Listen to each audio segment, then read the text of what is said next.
Fatehpur Sikri bears exceptional testimony to the Mughal civilization at the end of the 16th century. It offers a unique example of architectural ensembles of very high quality, constructed between 1571 and 1585. Its form and layout strongly influenced the evolution of Indian town planning, notably at Shahjahanabad or Old Delhi.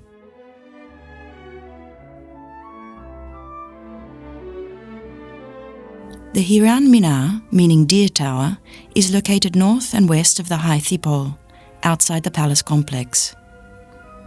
Measuring 21 meters in height, the circular tower's plan is octagonal at its base and is topped with a chhatri.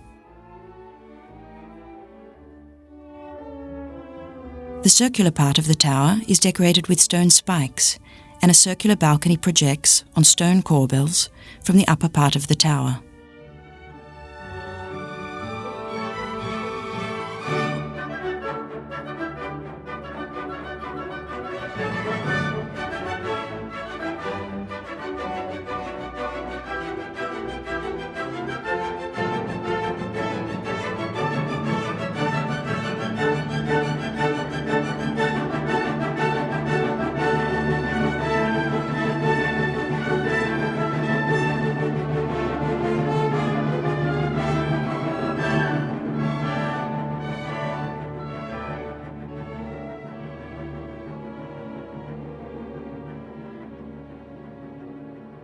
Caravanserai is near Fatehpur.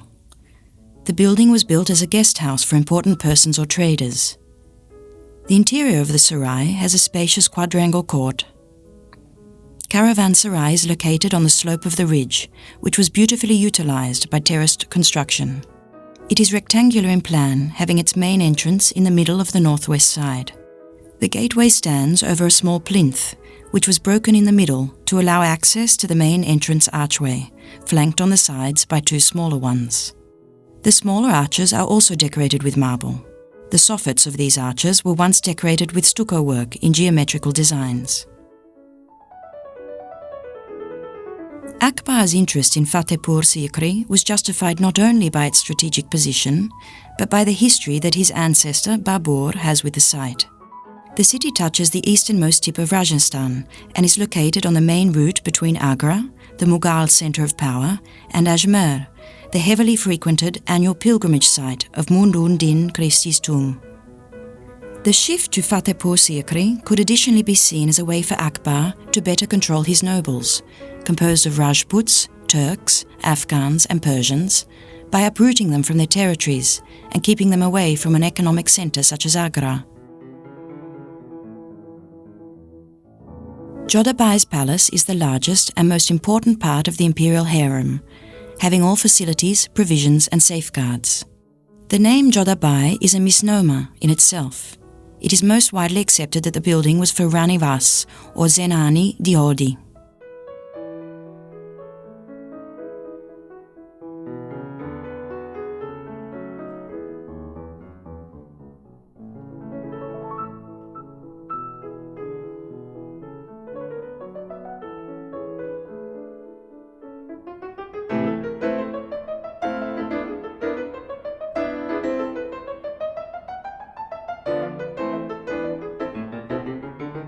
Hindu motifs such as swans, parrots, elephants, lotus flowers, srivatsa marks and gantmala decorate the interior. The colonnaded dalan contains curvilinear square pillars with beautiful mouldings and extremely graceful brackets.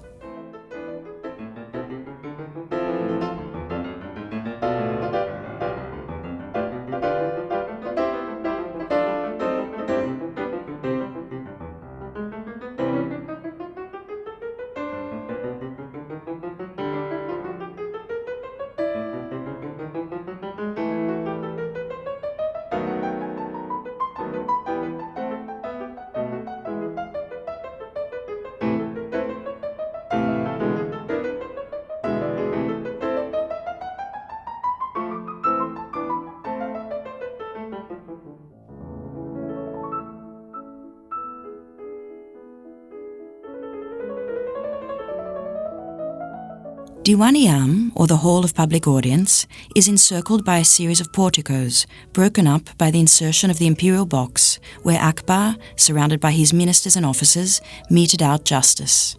This box communicates directly with the imperial palace, as it is flanked to the north by the Hall of Private Audience, or Jewel House, a monument known for its central plan, which comprises an extraordinary capital surmounted by a circular balcony or throne. Northeast of the Anup Talau is a heavily ornamented chamber, popularly referred to as the Pavilion of the Turkish Sultana, and now more simply referred to as the Anup Talau Pavilion. According to some, Akbar used this pavilion to receive visitors and honoured guests. Carved with floral and geometric patterns, the main chamber is one of the most richly ornamented structures of the entire complex. Opulent carvings adorn dado panels, columns, pilasters, double columns, brackets and friezes. Every square metre of the interior dado panel is covered with vegetable and animal motifs, with distinctive borders of hexagons and swastikas. The Anup Talau, or Peerless Pool, was completed in 1576 on a wide platform to the north of the imperial apartments in the Mahal-I-Khas courtyard.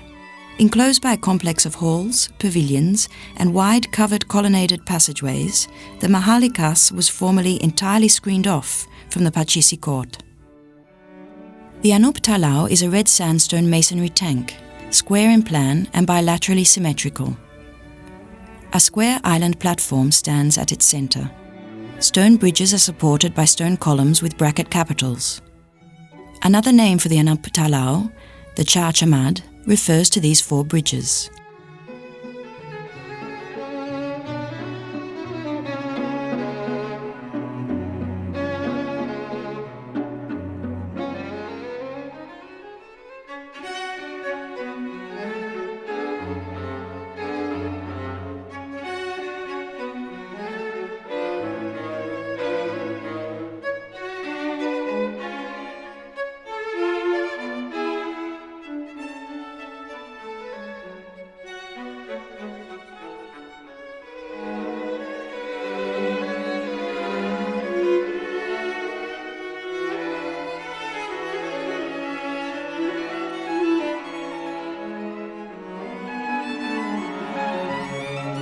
Pachisi Court is the pavilion close to the Diwan-I-Am.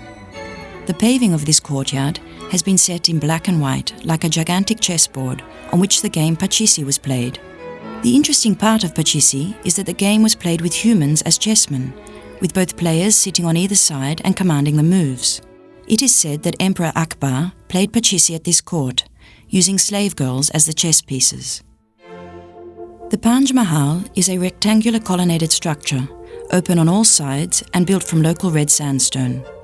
As its name implies, the building is comprised of 5 levels, with the ground floor and the upper floors decreasing in dimension as they rise, forming an asymmetrical pyramid stacked over the southeast corner.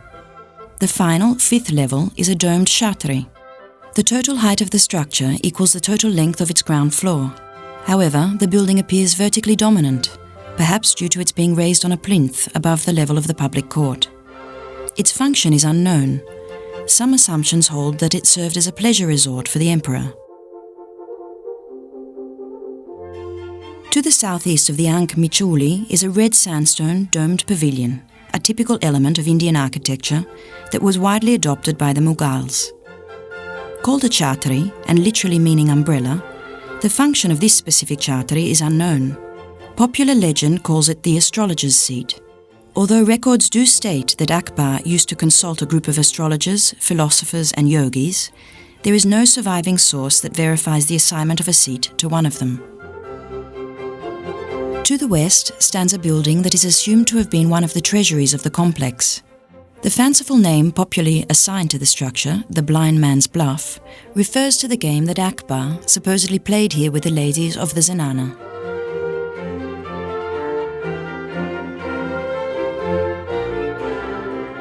The freestanding structure, situated in the centre of this courtyard, has come to be identified as Diwan-I-Khas. Other theories describe this structure as having been used for religious discussions, or possibly as a jewel house, where the emperor would store and inspect his gemstones.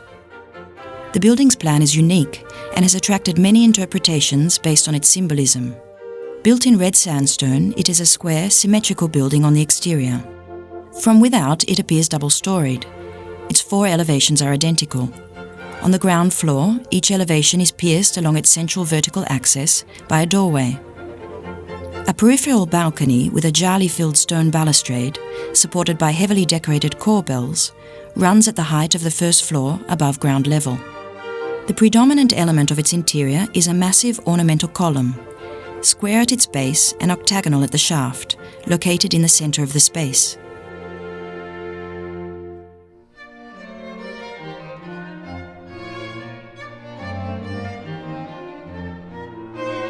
A massive and more imposing gateway is on the southern side of the courtyard, known as the Buland Darwaza, or Lofty Gate. It may have been created to commemorate Akbar's victory in Gujarat, or in the Deccan. A multi-storied, semi-octagonal structure, it measures about 40 meters east-west and 20 meters north-south, and contains large rooms, passages and stairways. Like the rest of the mosque, the gateway contains Hindu architectural elements. However, its simple ogee arch is in the style of early Mughal architecture, reminiscent of Humayun's tomb in Delhi, which was created either by Akbar or his mother. The Buland Darwaza is clad in red and yellow sandstone, while the rest of the mosque complex is clad predominantly in red sandstone. The exterior elevation of the Buland Darwaza rises to a height of 40 meters above the level of the mosque's court. The gate is accessed from the outside via a flight of 3-sided, cascading steps, rising 12 meters from the level of the road.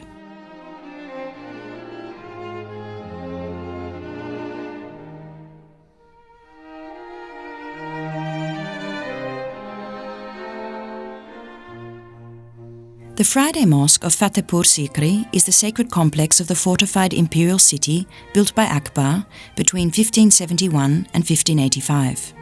A congregational mosque organized around a large courtyard, it was the largest mosque in India at the time of its construction.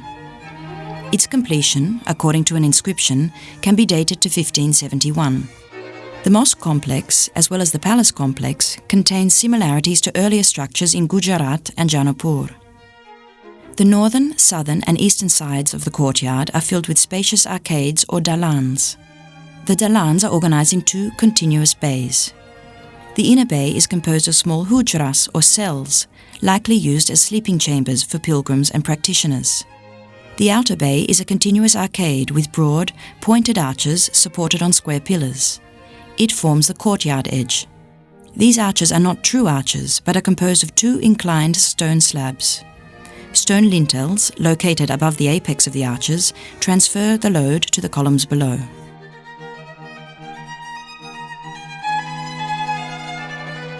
The tomb of Salim Chisti is located within the Friday Mosque complex, which is located at the southern end of the Fatehpur Sikri Palace complex.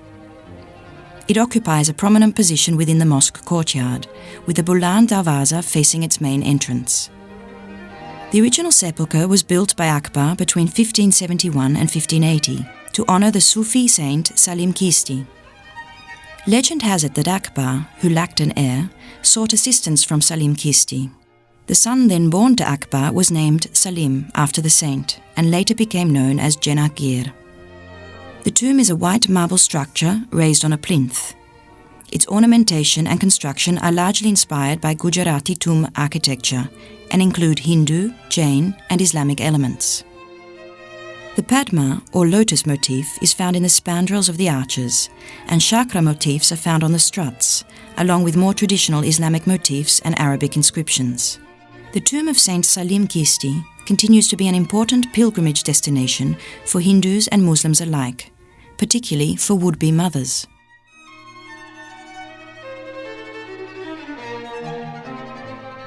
The wonderful monuments of the Fatehpur Sikri are recognized for their beautiful architectural features worldwide.